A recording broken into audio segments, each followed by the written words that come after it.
here today to talk about some hot takes that have been posted. Some epic hot take, actually. It's not often that we get the chance to actually get a hot take, which is indiscernible from, troll event. I don't know if this guy is trolling or whatever, but it's like this is a juicy S tier troll. If it is a troll, it's also a juicy S tier hot take, because in here are lots of things to talk about, which are actually kind of interesting. Some things I agree with, some things I don't. First thing we notice is the guy's a total Chad, okay? This guy will teach you how to be, his whole thing seems to be about like testosterone, so he's just like Chad, pure Chad energy. This guy beat testicular cancer, badass, good for you, man. Now I help executives customize their testosterone in 90 days via my BB system. Without TRT, fasting and fads, freeload T checklist. Oh, without TRT, you're gonna boost my testosterone and it's not gonna be a fad? I have no idea what he's selling, but a lot of times you see those those testosterone sort of like supplements and stuff like that, which are, I don't know what they are. There's some root or something like that. Those like supplements that are not actual like TRT or whatever, they're bullshit. So there you go. So that's number one. That's the first thing I wanted to point out before we jump into his actual take here.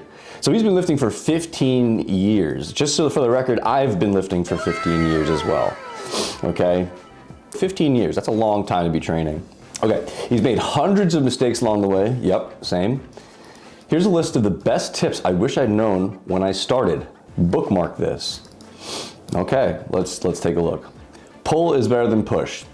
Okay, already this doesn't make any sense. Does he personally just like pull better than push?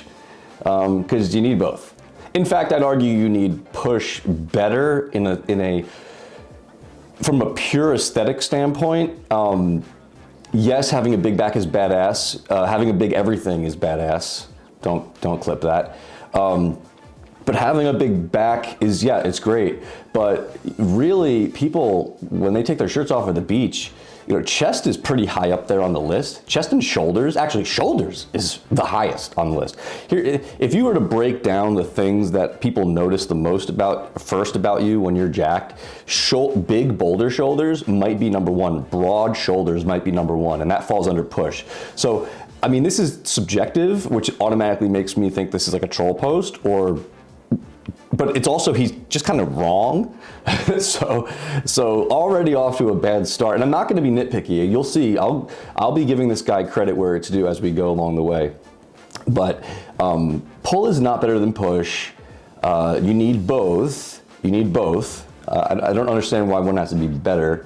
Doesn't make any sense, which is a giveaway, by the way. Which you'll see is kind of like gonna be, you're gonna come to understand as we go through this, that a lot of these things are not like, they don't require a greater than or less than sign.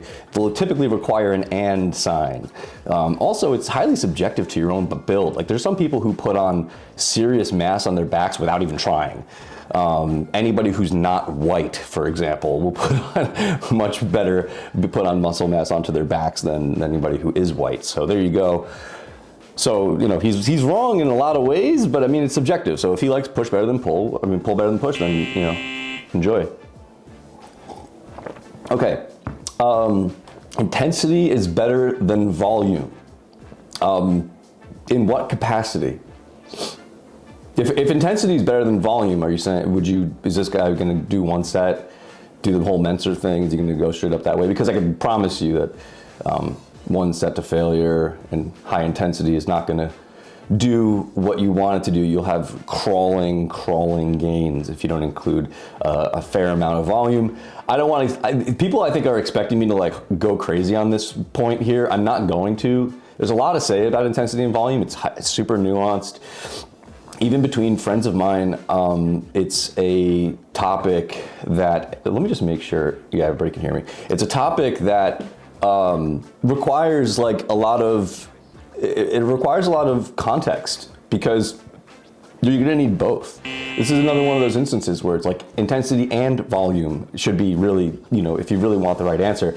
And in fact, if we're gonna go off of, you know, all of the research and all of the, you know, for a long time, you know, the Brad Schoenfeld research papers and all these studies and whatnot. If you're into that sort of thing, it really is starting to point very clearly in one direction when it comes to intensity and volume, and it comes down on the side of volume. You're going to need intensity and volume, but it's going to slightly fall down on the side of volume.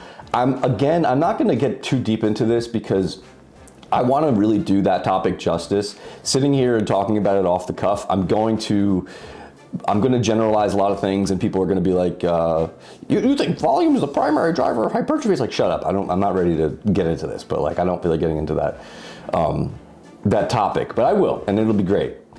Okay, let's move on. So far, pull and push, pull better than push, it should be and. Intensity better than volume, it should be and, with maybe a slight reverse order with volume. And so back, he's better than chest. So now he's just kind of, this is where it could be a brilliant troll, because back better than chest is sort of the same thing as like pull better than push. I already went over this, so you know my answer. Triceps better than biceps. If the idea here is that triceps are a bigger muscle than the biceps and really need to be prioritized over the biceps because people tend to really want to hit biceps hard, this is actually a pretty solid kind of, you know, point to be made. Are triceps better than biceps? No, they're not. But if the point is, and I'm not trying to be like overly nuanced or overly like diplomatic here when I say this, but I'll give him a point for this one. Triceps better than biceps. Okay, fair, good point. Because people tend to bias their biceps pretty early on in their training. People need to do some more tricep work, so good point there. Hamstrings over quads. Again, why choose? Maybe hamstrings before quads is a good way to better contextualize this. I don't know what he's getting at here. Hamstrings before quads is a good strategy because, you know, hamstrings, you can work them in isolation in a way that doesn't really fatigue, you know, your quads too much, and also they tend to have a sort of a warming up factor for when you do hit your compound quad movements. John Meadows was big on this, and it's sort of been, you know, something that has kind of worked out for, you know, and it's kind of held true for a lot of you know, training. To this day, I still always put an isolation hamstring movement before my quads. If that's what he's getting at, point in his direction. Otherwise, this is another one of those requires an and symbol, not a greater than symbol. And everybody also knows that huge quads are dope, okay? When you're wearing like shorts to the beach and you've got like these teardrops, we all know that they're dope. Nobody's gonna really notice your hamstrings as much. They might if they know what they're looking for, but really to see your hamstrings in all their glory, you need to be like bent over and like, when's that gonna happen? So yeah, quads, so let me, you know, take this back. Quads are better than hamstrings, I'll put it that way. Slow is better than quick. I mean, in terms of what? Are we talking about bodybuilding? How about this? Slow eccentric is better than quick eccentric. I don't know what he's talking about. These are so vague, which makes me wonder if this is sort of all bait, which, okay, I'm happily taking the bait. Form is better than heavy weight. Absolutely true, point in his direction. But okay, let me actually go back to the slow is quick, better than quick real quick. Yeah, slow eccentric is better than quick eccentric. And I wouldn't really use the word quick for things like, you know, the concentric, meaning the positive motion. I would always, before either of these things is controlled, right? So slow is not really the point of the lowering portion of the movement, the eccentric portion of the movement. Slow is just a descriptor of something that happens when you control a weight. And control should happen both in the eccentric and concentric portion of the lift, except it should be definitely faster on the concentric for purposes of fatigue minimization. Okay, so moving on. And again, this is guesswork, because I don't know what that means. It's all vague. Slow is better than quick. It's like it's some like, you know, fortune cookie. Dumbbells better than machines. No, and also why picking? I don't understand. I'll tell you an instance. Here's an instance where dumbbells are better than machines. So when you're performing, let's say you're doing a chest well, I'll use a chest press as an example of this. Chest presses, the machines, you know, you're really locked into the path of the movement. It's all predetermined. So if it doesn't line up perfectly with the way your body is sort of structured, this is where free weights are actually going to be better for you, because the free weights really are you're going to control the movement in a way that is best for your actual your own build. So in that way, it's better. Also, another way it can be better is sometimes a lot of machines, and even with barbell, what is the benefit of doing dumbbells over that? I mean, you could load up you could probably load up the barbell better than the dumbbells, so why would you ever choose that? Well, one reason is, in terms of range of motion, one of the biggest reasons to use a dumbbell for a dumbbell chest press is that you can get actually super deep. And you have to almost exaggerate how deep you go, touching the actual weight of the dumbbell to, you know, your outer shoulder, for example. That's really one of the main reasons why you would use a dumbbell in that case. So in that case, yeah, a dumbbell is better than machines. Are machines? Does this statement make any sense across, you know, all of training? No, it's dumb. Rear and medial delts better than front delts. Interesting observation, because rear and medial delts are the two parts of the shoulder that really need specific focus with some context. So the rear delt actually maybe should be taken out of this entirely. It should probably medial delt greater than front delts and rear delts. Now let me qualify that, because I also am a huge proponent of hitting your rear delts and maybe isolating them. With lots of rowing, you can actually get a pretty solid rear delt activation. In fact, one of the best ways to hit rear delts in quote isolation, which it's not in isolation, but you know, hitting them really hard and really directly, is actually with rowing motions with a pronated grip. So a lot of like chest supported rows where you keep your elbows high and you're keeping the grip pronated, and you're driving back and you're hitting your upper back really hard. If you ever take a video of that and you look at your rear delts, they are really squeezed. Those are really getting hit hard. So if you hit those appropriately, you'll get lots of rear delts. Front delt, on the other hand, you get a ton of that with all pushing movements. You get that with dips. You get that with with horizontal presses.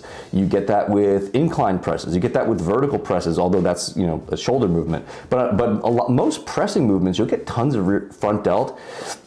And that really means that you're going to have to put really most of the focus on your training, your shoulders, probably should be biased around your medial delts. So the medial delt in this case, so I would amend this to say medial delts, and I don't like using this greater than, less than, obviously he's doing a clickbaity thing, but I would place medial delts as greater than front delts and rear delts. With a caveat that some people just have a hard time hitting the rear delts with rowing movements and maybe needs more isolation on that. Front delts, probably less so. Eccentric better than concentric. A+ observation. Actually, that's great.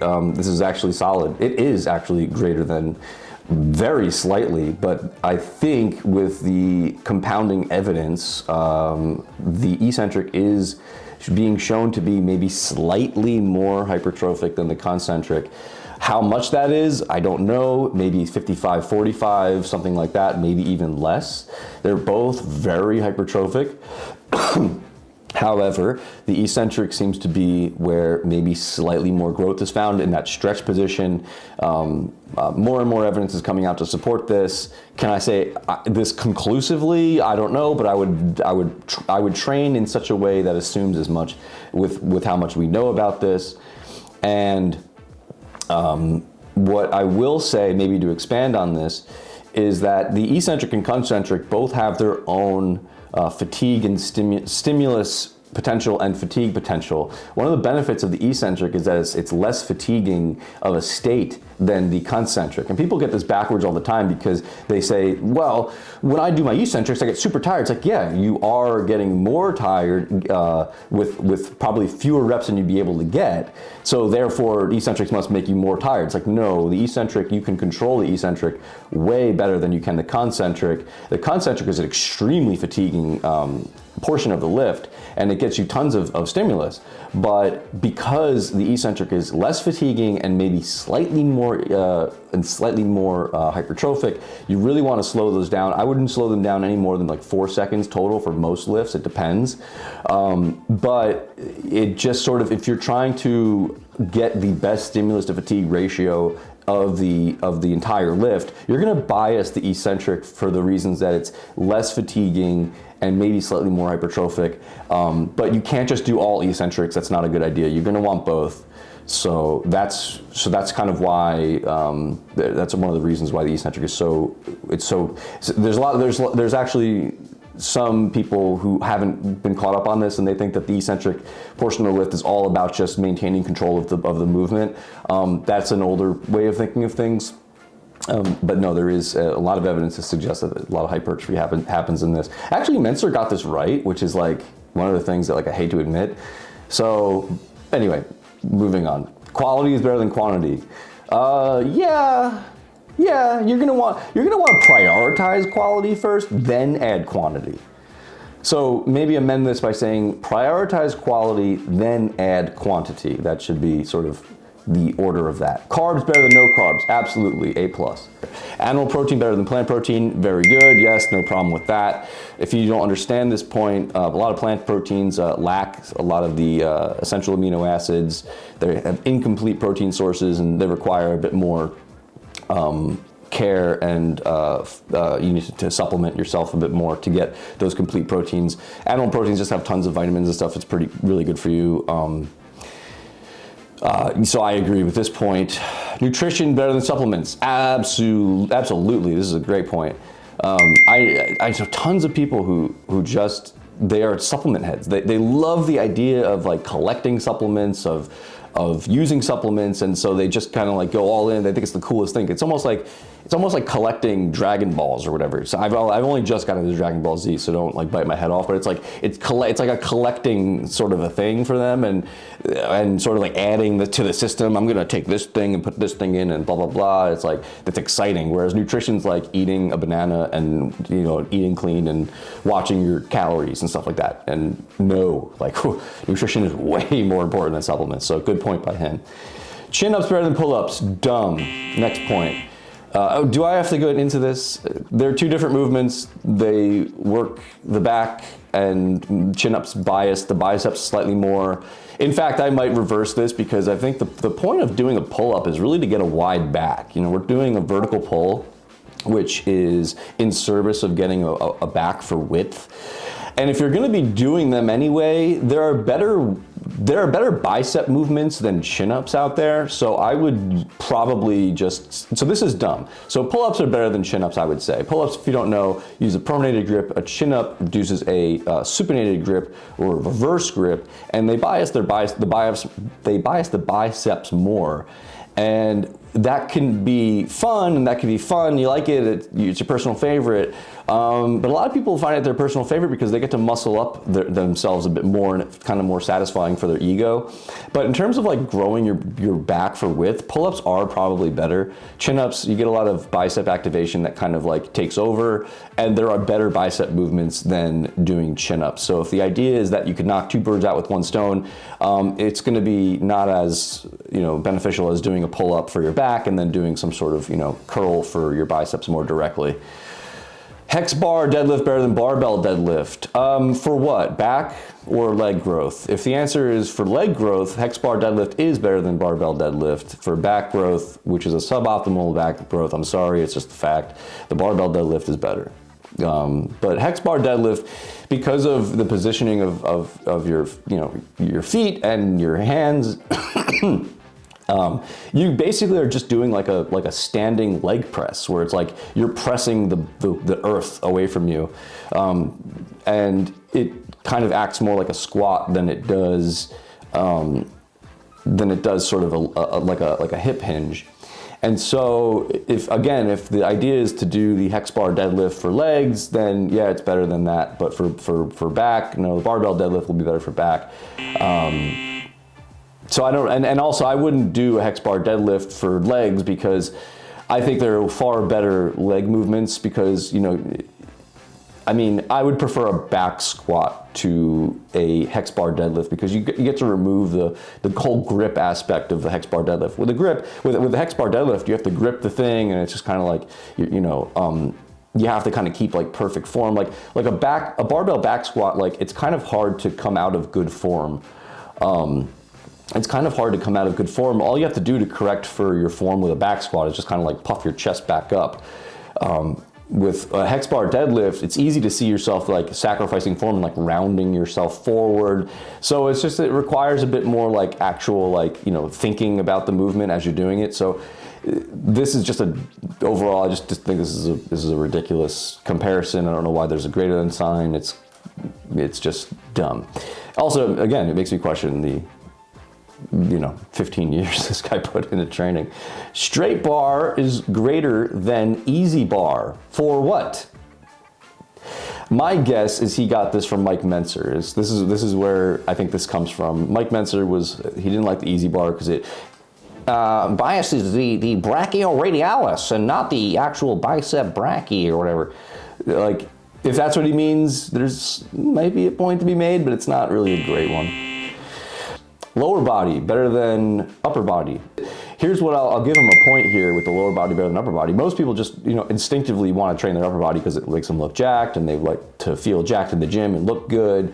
And training lower body is kind of something of an afterthought. So if he's trying to say, bias the lower body so that you can sort of get a better, well-rounded physique, okay, points. But the way this is written, it's just kind of crap. Just like the bodybuilding culture turned into like hipster culture. It's like, you probably wouldn't have heard of this album. It's like, now it's like, oh yeah, you probably wouldn't have heard of my dairy product. Like, it's so niche. Like, I get my goat milk from the local farmer's market. It's like totally like organic. It's like, you're drinking cow's milk still? Oh, okay, wow, how pedestrian. It's like, all right, grow up, okay? Isometric is better than no isometric. Actually, no. Isometrics are not better than no isometrics. Training your muscles through the full range of motion and applying progressive overload via reps and weight is going to be a better way of growing and sustaining muscle than performing isometrics. Isometrics require you to be, there's a cardio aspect to isometrics. If you like doing isometrics and you like to prioritize your cardio, okay, have fun, do it. But like sitting there in that painful, burn for long periods of time, I think you could do better. I think you could get more benefit from prioritizing an eccentric portion, a concentric portion that you can actually, progressive overload going on for it. I like to add isometrics as like a set extender. So for a lot of like leg curls and stuff like that, sometimes I'll throw in like a isometric at the end of that. It's a great way of kind of burning out, but I wouldn't prioritize that over just lifting through the full range of motion. Lift vertically is better than lifting horizontally. I don't know what that means. You should be lifting both. Lifting vertically, you can think of things like lat pull downs, that's a vertical lift. That will exclusively grow your back for width. If anybody ever wants that like big, V taper look from the back, you're gonna wanna lift vertically. But if you wanna have that back thickness and upper back and hit your rear delts and your rhomboids and your teres major and all that, you're gonna be lifting horizontally. Now I'm giving him a lot of like, credit. I mean, I'm kind of like, I don't even know what he means by this. I'm giving him specifics for rows, but lifting vertically. So it's better than lifting horizontally. You know what else? You know what you do horizontally if you want to grow your chest? Every lift is going to be a horizontal lift. You're going to be pressing from, you're going to be pressing on your back, which is a horizontal lift. It's a horizontal press. So this doesn't make any sense at all. I don't know what he's getting at here. So yeah, this is just weird, and I don't know. Afternoon training better than morning training. This is actually a good point. Afternoon training probably is better than morning training because you just don't have as much nutrients in your body, in your system, in the morning as you would in the afternoon. So I actually think this is a good point. Get a good pre-workout meal in, like 45 minutes to an hour before your training. Have that biased carbohydrates, and have a protein source in there as well. And then you'll be much better off there training than you would in the morning with nothing in your body, or if you've just kind of like had a coffee or something like that, totally depleted on nutrients. This single leg training is better than 2-leg training. No, it's not. Single leg training is actually good if you have disparate sort of growth. One leg might be better than the other leg, or stronger than the other leg. Doing single leg training is actually a good way of catching this up, but you're going to want to do that in addition to doing lots of 2-leg training. 2-leg training is going to be where, first of all, single leg training is going to take up a lot of time. So you're going to be fatiguing yourself out almost nearly doubly, and the time it's going to take to actually train with like exclusively single leg training is going to be kind of like make leg day even worse. And also, there's just not a ton of things you could do with single leg training. You could do like leg extensions. If you have, you could do leg presses and stuff like that with a single leg, but that could even be kind of awkward. You just get more in terms of time.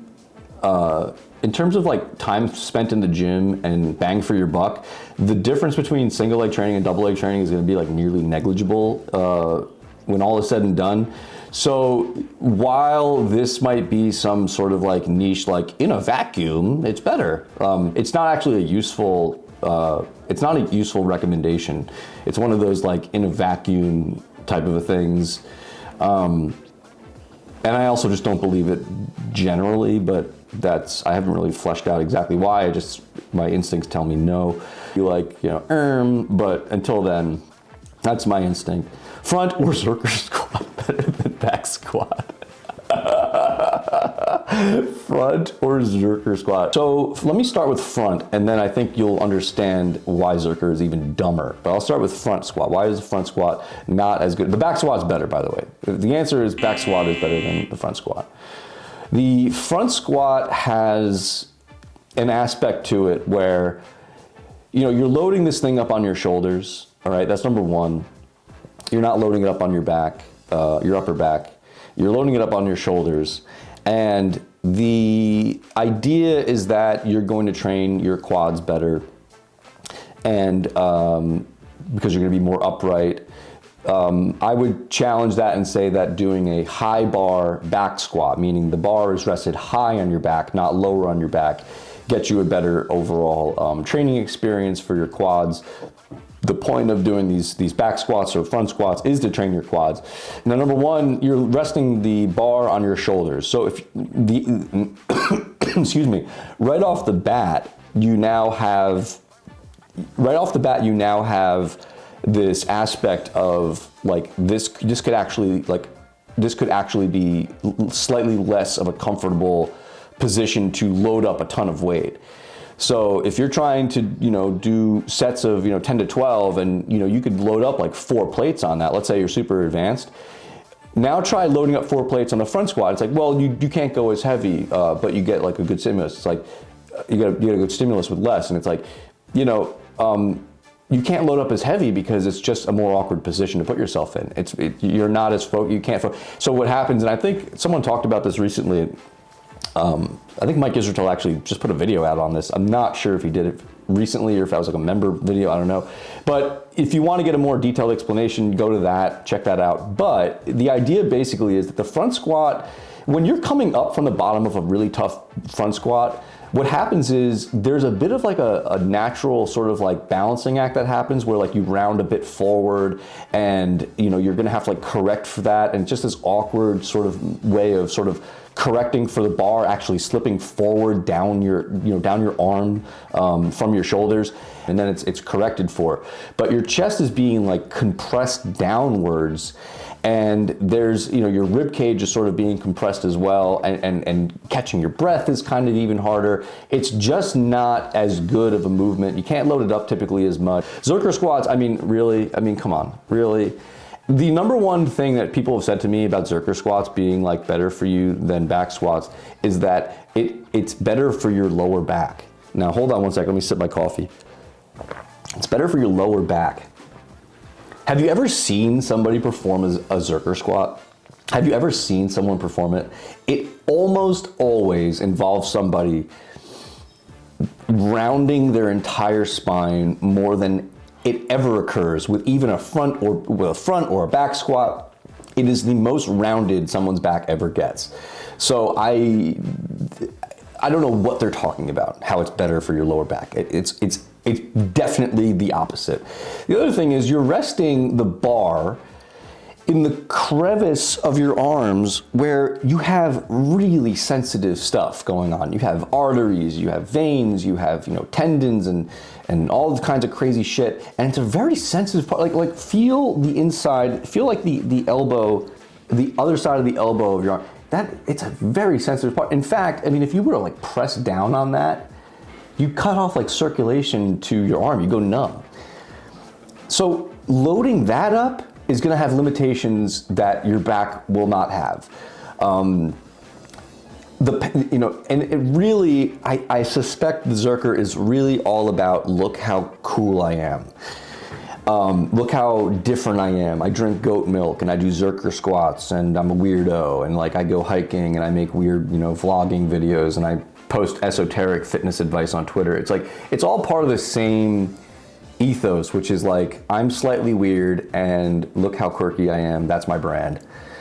I'm not a fan of Zerker squats for basically on every single level. Are they better for hypertrophy? No. Are they more dangerous than back squats? Yes.